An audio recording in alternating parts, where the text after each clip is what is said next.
दोस्तों अभी मैं बताऊँगा कि आप सब में जो 8-8 घंटे 10-10 घंटे भी मेहनत करते हैं लेकिन उनका फिर भी इस बार रिज़ल्ट नहीं एसएससी के अंदर उनका सिलेक्शन इस बार प्री के पीडीएफ लिस्ट में उनका नाम नहीं होगा और इसके पीछे कई सारे कारण हैं। इसके पीछे आप वैकेंसी कह सकते हैं, वैकेंसी के पीछे होने वाली गड़बड़ियाँ और साथ ही जो स्टूडेंट 8-8 10-10 घंटे मेहनत कर रहे हैं, उनके अंदर भी कुछ नेगेटिव पॉइंट्स हैं। क्या ऐसी गड़बड़ियाँ करते हैं जिसके कारण कि उसका रिजल्ट नहीं होगा? तो दोस्तों इस वीडियो में मैं आपके साथ पूरा शेयर करूँगा। तो इस वीडियो को बिल्कुल लास्ट तक देखना और साथ ही जो भी इस चैनल पर नए हैं, तो दोस्तों इस चैनल को सब्सक्राइब भी कर देना और वीडियो अच्छा लगे तो लाइक कर देना। तो दोस्तों स्टार्ट करते हैं। आखिर क्या बातें हैं जिसके कारण कि मैं ये कह रहा हूँ कि उनका रिजल्ट इस बार नहीं होगा, इसके पीछे कई सारे रीज़न हैं। तो मैं उन सभी रीज़न को बताता हूँ। सबसे पहला जो है, वो है आपका बिना प्लान के आप स्टडी करते हो। यानी कि जो एसएससी है ना, वो सिर्फ़ हार्ड वर्क नहीं है।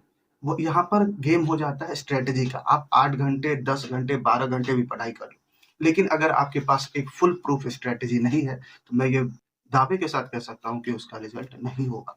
वो करते क्या है, तो वो यूट्यूब के ऊपर रैंडम वीडियोस देखते हैं। रैंडम वीडियोस का मतलब क्या हुआ कि आज जैसे कि अगर आप जीएस की बात करें तो जीएस का सिलेबस बहुत वास्ट है और ऐसा मेरे साथ भी हुआ, ऐसा बहुत से लोगों के साथ होता होगा कि अगर उसे एक वीडियो अच्छा लग कोई टॉपिक उसे सही लग रहा है तो वो परमार सर से उसे कंप्लीट करता है, ठीक है।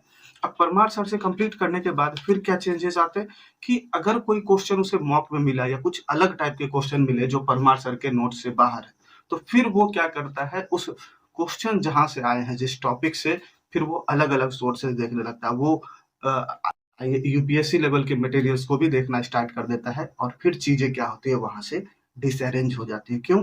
क्योंकि आप रैंडम वीडियोस देखना स्टार्ट कर चुके हो। आपका जो सिलेबस है, आपने जो सोर्स को पकड़ा है, उस सोर्स पे आप स्ट्रिक्ट नहीं हो, उस पर आप फिक्स नहीं हो, आप वहाँ पर चेंजेस हो रहे हो, क्योंकि वहाँ पर मन बदलता रहता है। अब वहाँ चेंजेस होंगे, तो फिर क्या होगा? तो उसके साथ चेंजेस ये होंगे कि आपका जो सिलेबस है, वो टाइम पर कंप्लीट नहीं होगा। उसके बाद जो बुक अगर आप फॉलो कर रहे हो, तो अगर आप मान लेते हैं कि वोकैब की बात करें, तो आप ब्लैक बुक फॉलो करो। जब ब्लैक बुक थोड़ा हार्ड लगने लगे आपको, आपको लगता है कि इसमें बहुत ज़्यादा वर्ड्स हैं, तो आप दूसरे सोर्स की ओर जाते हो।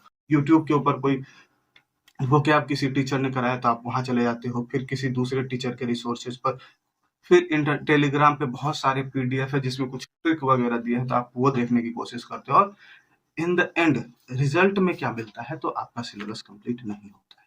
और सिलेबस अगर कंप्लीट ना हो, तो फिर कोई फ़ायदा नहीं है, आप कितनी भी मेहनत कर लो, उसका कोई भी आउटपुट नहीं आने वाला, ठीक?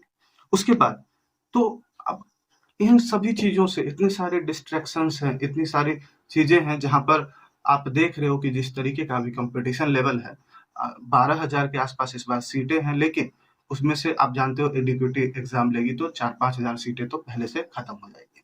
क्यों खत्म हो जाएगी? आप सब जान रहे हो कि उसमें बैकएंड से जो चीज़ें हैं, वो सभी चीज़ें हैं और उसके बाद जो कॉम्पिटिशन का लेवल है और बहुत सारे ऐसे स्टूडेंट होंगे जो पहले से सेलेक्टेड हैं। तो इन सभी से आपको कम्पीट करना, अगर आप नए पर्सन हो और तब जाकर उसके अंदर सिलेक्शन लेना है, तो बहुत सारी चीज़ें हैं जिस पर आपको ध्यान देना होगा, ठीक है? इसके बाद फिर मैं बताता हूँ कि इसके लिए आप कर क्या सकते हो। तो सबसे पहले करना क्या है कि सिलेबस को डिवाइड करो।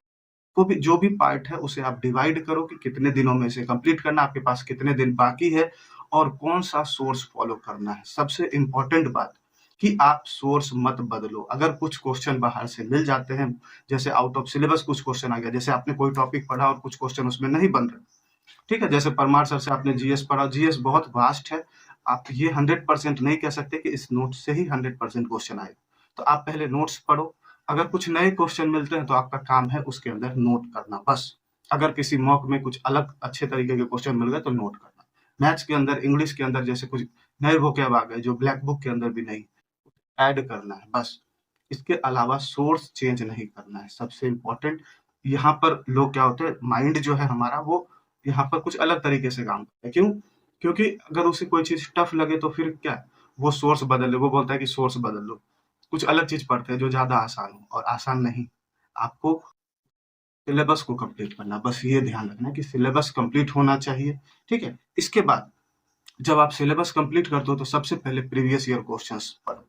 वो आप सिलेबस के साथ-साथ भी पढ़ सकते हो, उससे ये पता चलेगा कि किस अप्रोच में पढ़ना है, किस तरीके से पढ़ना है। तो सिलेबस के साथ-साथ जो आप पढ़ाई कर रहे हो उसके साथ प्रीवियस ईयर क्वेश्चंस को 2 से 3 बार गो थ्रू करना वेरी इंपॉर्टेंट। क्योंकि बिना प्रीवियस ईयर के आपको आइडिया कैसे लगेगा कि किस तरीके के क्वेश्चन आने वाले हैं, ठीक है? उसके बाद जब आप ये चीज़ें कंप्लीट कर लेते हो, आपने सिलेबस कंप्लीट किया, फिर आपने प्रीवियस ईयर क्वेश्चन कंप्लीट किए साथ में, और उसके बाद आप स्टार्ट करोगे मॉक। मॉक टेस्ट वीक में 2 या 3 स्टार्टिंग में आपको लगाने हैं और उसके साथ-साथ उसका एनालिसिस भी करना है अच्छा टाइम देकर उसके ऊपर बहुत बढ़िया तरीके से, ठीक? और उसके बाद जो सबसे इम्पोर्टेंट रोल है वो है रिवीजन। और एसएससी के एग्जाम में सबसे इम्पोर्टेंट रोल जो प्ले करता है वो है रिवीजन।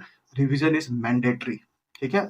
और मैं इन सभी बातों को एक कोट के साथ खत्म करना चाहूंगा।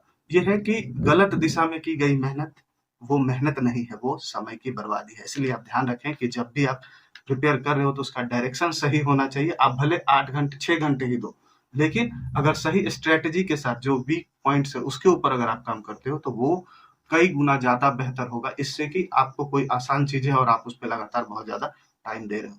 तो उम्मीद है ये चीजें आपको समझ आई होंगी, आपने सही तरीके से इस चीज को आप इम्प्लीमेंट भी करोगे और इसके चेंजेस आपको देखने को जरूर मिलेंगे एग्जाम के ऊपर। तो थैंक यू सो मच।